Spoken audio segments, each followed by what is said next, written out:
Assalamualaikum warahmatullahi wabarakatuh dan salam sejahtera.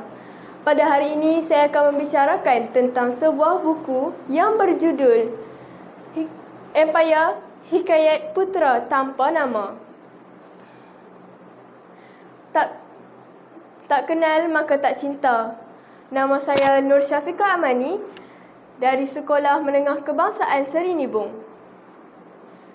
Ianya mengisahkan tentang pelajar-pelajar di sebuah madrasah yang diberi nama Madrasah Tamim Sari.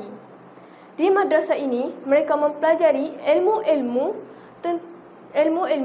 untuk menjadi seorang pegawai kerajaan. Siapa sangka di antara mereka terdapat seorang putera yang melarikan diri dan menyembunyikan identitinya. Pelbagai masalah timbul apabila salah seorang daripada mereka dilantik menjadi ketua. Masalah-masalah tersebut diselesaikan oleh putera tersebut menggunakan kebijaksanaan dan bukannya kehendak dirinya. Dari buku ini, saya belajar yang kita perlu amanah dalam tugasan dan tanggungjawab yang diberikan kepada kita.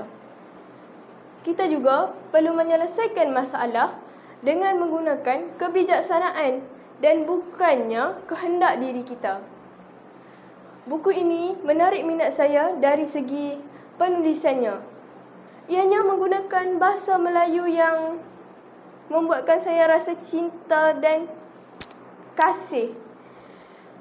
Marilah kita membaca. Membaca itu amalan mulia. Dengan membaca, kita dapat meningkatkan perkataan-perkataan yang mungkin dulu kita tak tahu, tapi sekarang ni kita ketahui disebabkan membaca. Dari membaca juga, kita dapat memperelokkan karangan-karangan kita. Ianya menjadikan kita seorang murid yang lebih mahir dalam bahasa. Sekian daripada saya. Terima kasih.